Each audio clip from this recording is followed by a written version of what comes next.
রুষা কোনো কিছু বুঝতে না পেরে ভয়ে চোখটা বন্ধ করে নিলেও সেই ভাঙা বোতলটা তাকে ছুঁতেও পারে না। রুষা দেখে যে একটা হাত সেই বোতলটাকে তার কাছে আসতেও দেয়নি।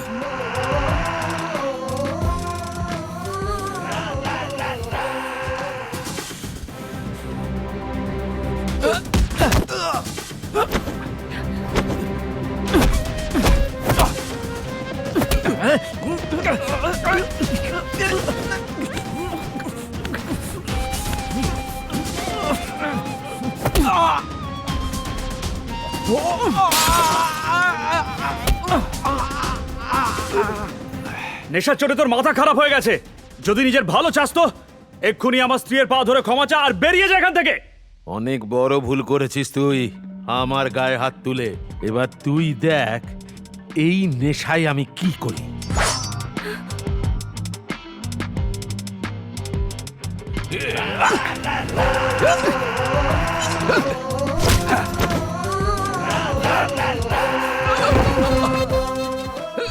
অয়নের এই আচরণ দেখে রুষা অবাক হয়ে যাচ্ছিল। সে বেচারি কিছুতেই এটা দেখে বিশ্বাস করতে পারছিল না। প্রেম সেন এবং রাজ বেদিও চিৎকারের আওয়াজ শুনে সেখানে দৌড়ে আসে। এই অসভ্য মাতালটা আমাকে একা পেয়ে আমার উপর জোর খাটানোর চেষ্টা করছিল। এটা শুনে প্রেম সেন রেগে যাবার ভান করে, কারণ ও রুষার মন জয় করতে চাইছিল।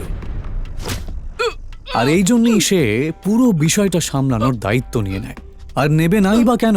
এই প্রাইড হোটেল তাদেরই পারিবারিক ব্যবসার অংশ যে। তোর সাহস কি করে হয় রুষার সাথে এরকম আচরণ করার? অসভ্য লোক কোথাকারে! লোকটাকে একটু বেশিই মারছে। একটা জিনিস তো পরিষ্কার যে এই লোকটা শুধুমাত্র একজন মাতাল নয়। প্রেম সেন আর রাজ বোস কিছুতেই থামছিল না, আর তার জন্যই অয়ন তাদেরকে থামানোর জন্য বলে, ব্যাস অনেক হয়েছে, ওর শাস্তিও পেয়ে গেছে। এইভাবে মারতে থাকলে ও মরে যাবে তো। আরে অয়ন দাদা, আপনি এত ভয় পাচ্ছেন কেন? আমি এই হোটেলের মালিক, তাই এই ব্যাপারটার এখানেই মিটমাট হয়ে যাবে।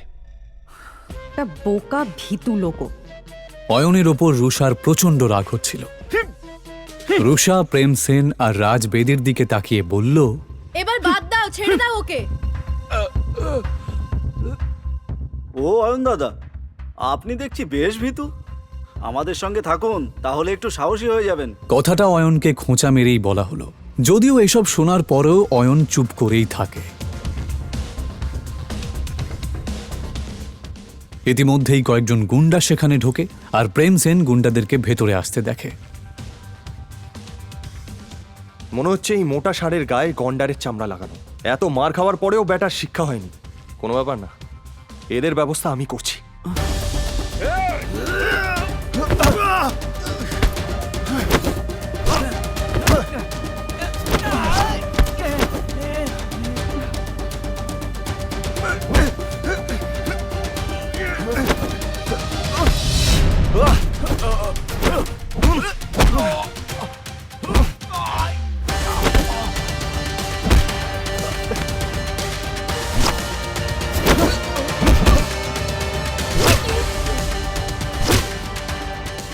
প্রেম সেন ভালোই মারপিট করতে জানত, কারণ ও কারাটেতে ব্ল্যাক বেল্ট ছিল। এক এক করে প্রেম সেন গজেন্দ্রের সমস্ত সাঙ্গপাঙ্গকে মাটিতে মিশিয়ে দেয়। তোরা হচ্ছিস গুন্ডার নামে কলঙ্ক, বুঝলি? ফাটিয়ে দিয়েছিস ভাই, তোর কোনো জবাব নেই। আমার মনে হয় না ওরা আর উঠতে পারবে বলে। মিস রুষা আর রূপালী, তোমরা ঠিক আছো? প্রেমের প্রশ্নটা শুনে রুষা আর রূপালী তাদের ঘাড় নাড়ল। প্রেম আসলে এসব করছিল রুষার নজর কাড়ার জন্য। যদিও রুষার নজর তখন তার স্বামী অয়নের দিকেই ছিল, সেই অয়ন যে চুপচাপ বসে গুন্ডাদের দিকে তাকিয়েছিল। প্রেম সেন আরও ক্ষিপ্ত হয়ে যায়। ভাই, এবার এদেরকে নিয়ে কি করবি? কাউকে ডাকবো নাকি এদের ব্যবস্থা করার জন্য? আরে তার দরকার পড়বে না, আমার স্টাফ দেখে নেবে। চলো তোমরা বাইরে চলো। পারাস আসলে একটু বাড়তি কথা বলছিল, যদিও সেরকম কিছু করার ক্ষমতা ওর ছিলই না। এই পালাও, পালাও, চলো, পালাও। চলো, চলো। আরে, এদিকে আসো। আরে, কোথা থেকে এলো? চলো, চলো। আরে, এদিকে এসো। ডাকো,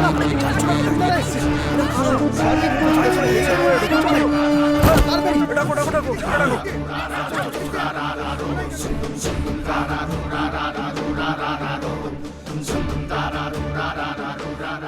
আচ্ছা, তোমাদের এত বেশি সাহস? যদি তাই হয় তাহলে আমার সামনে এসো। সেই তো, ভয় কেন পাবো? তোদের হারানোর জন্য সাহসের কি প্রয়োজন? কিন্তু এই কথাটা বলার পরই প্রেম সেনের মুখ বন্ধ হয়ে যায়।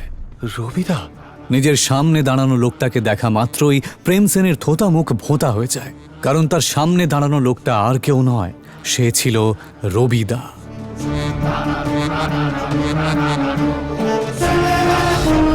তাদের সবার লাল চোখ দেখে এটা বোঝা যাচ্ছিল যে তারা এখানে প্রেম এবং বাকি সবাইকে শেষ করতেই এসেছে। তাদের তিনজনের অবস্থাপন্ন পরিবারের লোকেরা সুরক্ষার ভয়ে যেই রবিদাকে টাকা পাঠায়, আজ সেই রবিদাকে এসে খেপিয়ে দিয়েছে। এইমাত্র আমাকে কে চ্যালেঞ্জ করলো? দাদা, আমি তো ঠাট্টা করছিলাম, আমি জানতাম না ওখানে আপনি দাঁড়িয়ে আছেন। আমায় ক্ষমা করে দিন। ও, ঠাট্টা করছিলি বুঝি? হ্যাঁ, তা হতেই পারে, ঠাট্টা তো হতেই পারে। তাহলে একটা ঠাট্টা আমিও তোর সাথে করি। দাদা, এটা কথা বলে মীমাংসা করলে হয় না?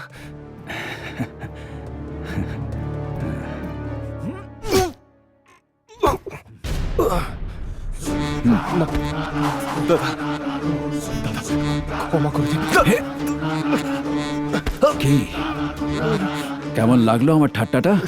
এদিকে কারাটেতে ব্ল্যাক বেল্ট পাওয়া প্রেম মেঝেতে শুয়ে নিজের বুকে হাত দিয়ে জোরে চিৎকার করতে লাগলো। পারাস আর রাজ এটা দেখে অবাক হয়ে যাচ্ছিল। এসব দেখে ওরাও রবিদার পায়ে পড়ে প্রাণ ভিক্ষা চায়। হাসবি না দাদা?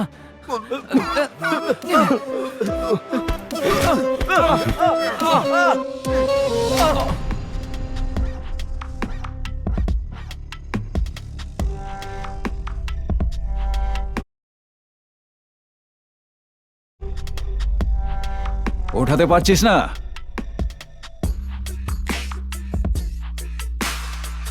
প্লে কর, মার। সবাই এবার চিৎকার করে কাঁদতে লাগে। এইসব দেখে রূপালী আর রুষা ঘাবড়ে যায়। তারা দুজনেই কিছু বুঝতে না পারলেও রূপালী আর রুষা এটা ভালো করেই বুঝতে পারছিল যে এই ছেলেগুলোর জন্যে ওরা অনেক বড় একটা বিপদের মধ্যে পড়েছে। রবিদা নিজের চোখের সামনে এইরকম একটা নাটক দেখে খুব আনন্দ পাচ্ছিল। আমি এটা জানতাম যে ওই মোটা লোকটা শুধুমাত্র একজন মাতাল নয়, কিন্তু এটা আমি দুঃস্বপ্নেও ভাবিনি যে ওই মোটা লোকটা রবির পরিচিত।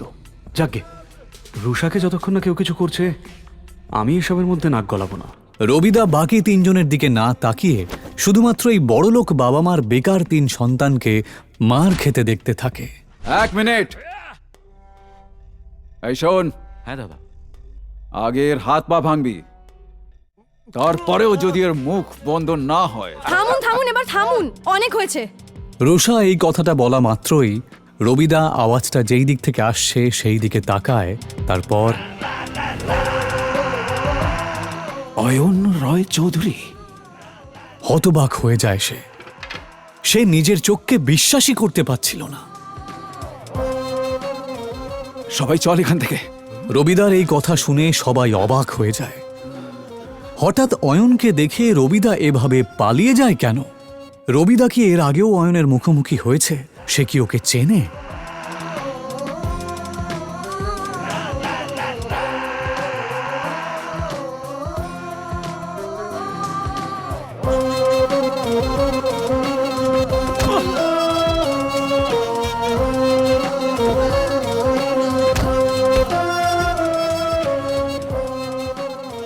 সত্যি কি অয়ন একজন আরবপতি? যদি তাই হয় তাহলে সে কেন এভাবে দিনের পর দিন অপমান সহ্য করছে? রুষার বাবা অয়নের মতন একটা গরিবের সাথে কেন তার বিয়ে দিয়েছে?